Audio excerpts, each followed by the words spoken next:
नमस्कार दोस्तों, राधे राधे, सुप्रभात। कैसे हैं आप सभी लोग? उम्मीद है कि आप सभी लोग अच्छे हैं, स्वस्थ हैं और अपने घरों में अपने कामों में बहुत व्यस्त हैं।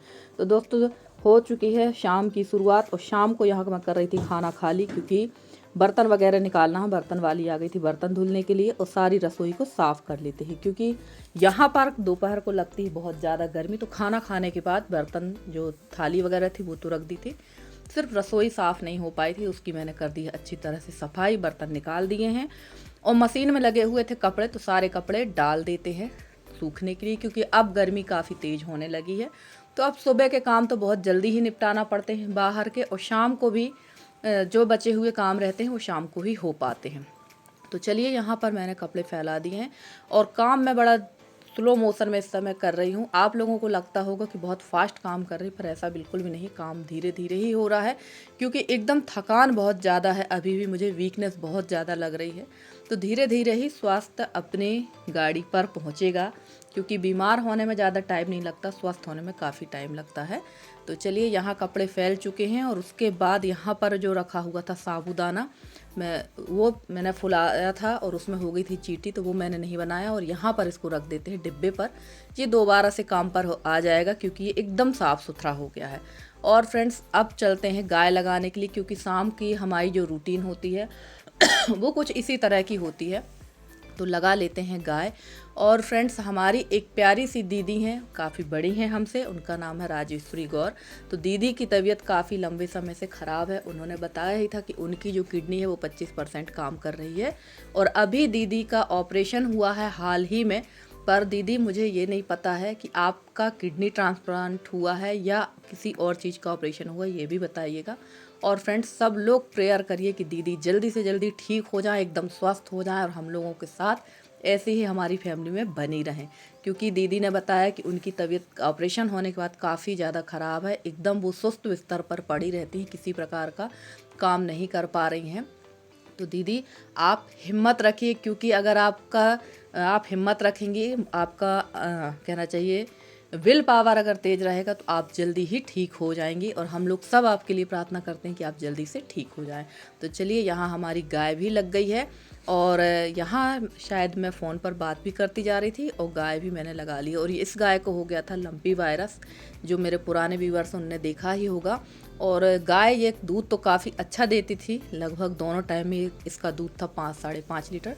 बट अभी इसका दूध एकदम कम हो गया है, तो फिर भी चाय पानी का काम चल रहा है, दोनों टाइम लग जाती है। तो यही बहुत है, क्योंकि गर्मी में तो सबसे ज़्यादा दूध की ही दिक्कत होती है। तो चलिए, चाय का काम चल रहा है और जैसे ही बारिश होगी तो ये गाय ठीक हो जाएगी। और हमारी मेरे परसों के ब्लॉग में एक स्नेह लता नाम की किसी ने लेडी ने कमेंट किया है कि तुमसे जब खाजा बनाते नहीं आता तो तुम क्यों बनाती हो। तो शायद मैंने उसको रिप्लाई दिया था, और कल के ब्लॉग में या परसों के ब्लॉग में उन्होंने कमेंट किया है कि मेरी मर्जी, मैं तुम कौन होती हो मुझे ये कहने वाली कि मैं किसको क्या बोलूँ क्या ना बोलूँ। मेरी मर्जी है, मुझे जो लगेगा मैं उसको बोलूँगी।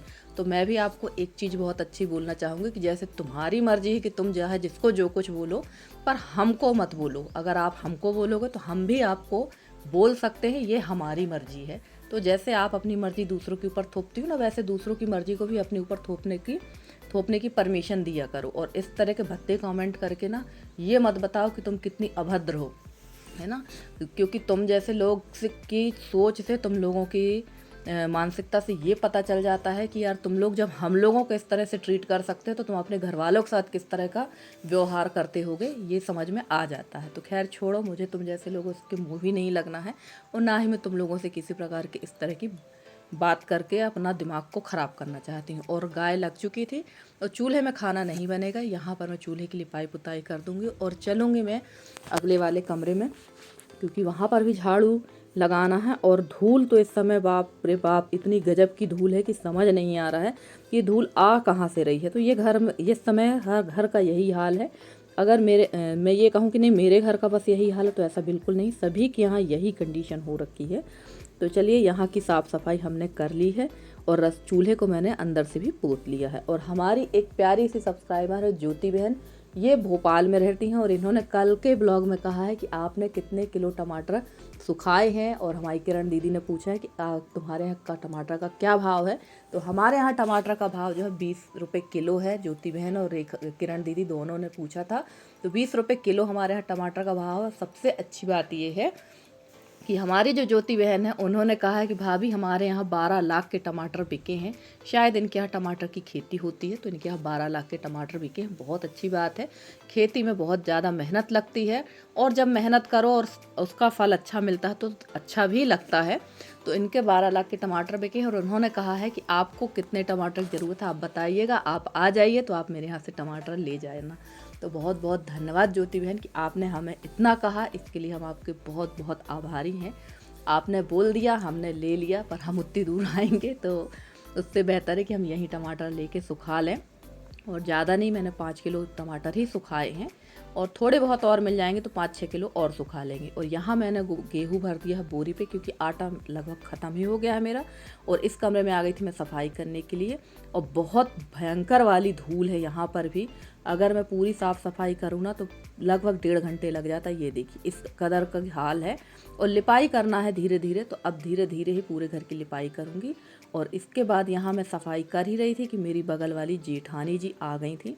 तो उनको जाना था, जो नया घर हमारा बन रहा है वो घर देखने जाना था। तो वो आ गई थी, उन्होंने कहा चलो हमें घर दिखा कर लाओ। तो फिर मैं उनके साथ चली गई थी नए वाले घर और वहाँ की मैंने कोई क्लिप नहीं बनाई थी क्योंकि बहुत ज़्यादा शाम हो गई थी और अभी नए वाले घर में लाइटिंग की भी व्यवस्था नहीं है। वहाँ पर अभी अंधेरा ही रहता है। ये देखिए यहाँ खड़ी है ये मेरी जेठानी और बोल रही थी चलो हमें नया घर दिखा कर लाओ। तो कपड़े चेंज करके मैं चली गई थी अपनी जेठानी जी के साथ उनको अपना नया घर दिखाने के लिए। तो आप लोगों ने देखा ही, हमारी बगल में जो बड़ी मम्मी है ये उनकी सबसे बड़ी बहू हैं, ये सेहोरा में रहती थी। और हमारी एक प्यारी सी बिटिया का बार बार कमेंट आ रहा था कि आंटी आप मूंग दाल के मंगोड़े बनाना बताओ। तो ये अब मैं मिल रही हूँ सीधे सुबह, यानी ये आज सुबह की क्लिप है।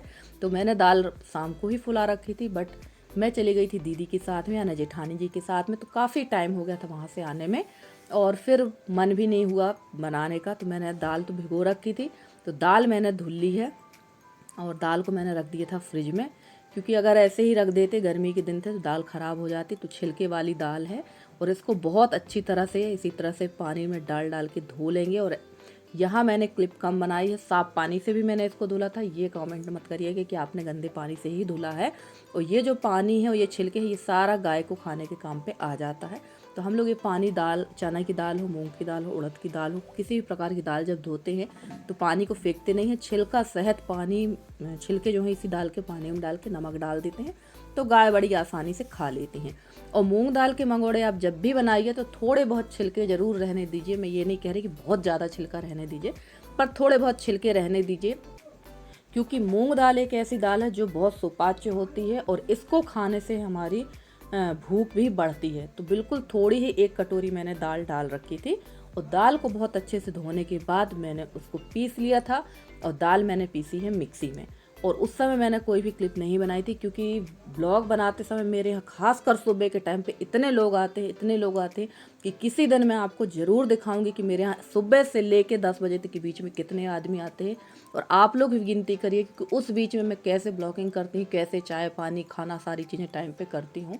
क्योंकि ब्लॉग बनाना अलग बात हो जाती है और घर के काम करना अलग बात हो जाती है। तो यहाँ पर मैंने दाल को बहुत अच्छी तरह से फेंट लिया था। अदरक, लहसुन और हरी मिर्च और धनिया का पेस्ट डाला है मैंने, इसका पेस्ट मैंने बना रखा था वो मैंने डाला है। और खड़ा जीरा डाला है और डाल देंगे इसमें स्वाद के अनुसार नमक। और आप जो भी फ्लेवर चाहते हैं वो डाल लें। वैसे मूंग की दाल में ज़्यादा चीज़ें अच्छी नहीं लगती हैं।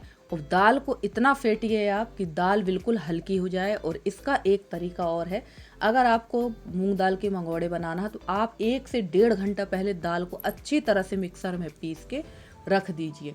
चाहे मूंग दाल हो, चना दाल हो या उड़द दाल हो, दाल कोई भी हो, ऑटोमेटिक वो इतनी अच्छी फूल जाती है कि फेंटने की ज़रूरत नहीं पड़ती, सोडा वगैरह डालने की ज़रूरत नहीं पड़ती है। तो मेरी ट्रिक तो यही है, पर मुझे तुरंत में ही बनाना था इसलिए थोड़ा सा मुझे फेंटना पड़ गया, वरना मैं 1 से 1.5 घंटे के लिए दाल को पीस कर रख देती हूँ। और यहाँ मैं आ गई थी जल्दी जल्दी मंगोड़े बनाने के लिए और पीछे चढ़ा रखी है मैंने दाल, क्योंकि मंगोड़े बनाना थे और उसके बाद बनाना था मुझे खाना। और जैसे कि बताया ही कि आने जाने वाले भी लगातार लगे हुए थे, कहीं कोई टाइल्स वाला आ रहा था तो कहीं कोई बीमा वाला आ रहा था तो कहीं फोकट बैठने वाले आ रहे थे, सीधे शब्दों में ये कह सकते हैं। तो चलिए हमारे गर्मा गर्म मंगोड़े बन गए हैं और आज का ब्लॉग काफ़ी छोटा सा है। उम्मीद करती हूँ कि आप लोगों को बहुत पसंद आएगा और आप लोग इसको ज़रूर हर ब्लॉग की तरह इसको भी बहुत प्यार और स्नेह देंगे। तो चलिए आ जाइए, गर्मा गर्म मंगोड़े बन रहे हैं, आप लोग सब आ जाएंगे तो एक मंगोड़े के 4-4 टुकड़े करके सबको देना पड़ेगा, पर कोई बात नहीं, बांट कर खाने में ही अच्छा लगता है। तो चलिए फ्रेंड्स, आज का ब्लॉग आप लोग को कैसा लगा ज़रूर बताइएगा कमेंट करके। अगर आज का ब्लॉग अच्छा लगा तो प्लीज़ वीडियो को लाइक करिएगा, चैनल पे नए हैं तो चैनल को सब्सक्राइब करके अपना प्यारा सा सहयोग और स्नेह हमारे साथ बनाए रखिएगा। और मैं पूरी कोशिश करूँगी कि आप लोगों के लिए बहुत अच्छे से अच्छी वीडियो लेकर आती रहूँ। और मेरे जितने नए सब्सक्राइबर हैं, पुराने सब्सक्राइबर हैं, जितने मेरे व्यूअर्स हैं, उनका मैं तहे दिल से बहुत बहुत धन्यवाद कहना चाहती हूँ कि आप लोग मुझे इतना सहयोग करते हैं, इतना स्नेह देते हैं, जिसके लिए मैं आपकी बहुत आभारी हूँ। तो चलिए, यहाँ मैंने एक घान के मंगोड़े निकाल लिए हैं और ज़्यादा नहीं, 3 घान के ही थोड़े थोड़े ही बने थे, तो बस वही बना लेंगे। और जो आए हुए थे, जो बैठे हुए थे, उनको भी मैंने ये खिलाए, तो उतने में ही सबको हो गया था। और फ्रेंड्स, आप लोग से एक रिक्वेस्ट करूँगी कि आप लोग वीडियो को ज़्यादा से ज़्यादा लाइक करें, शेयर करें, क्योंकि मेरा इंप्रेशन बहुत डाउन जा रहा है। तो चलिए फ्रेंड्स, मिलते हैं अगले वीडियो में, तब तक के लिए bye bye and take care.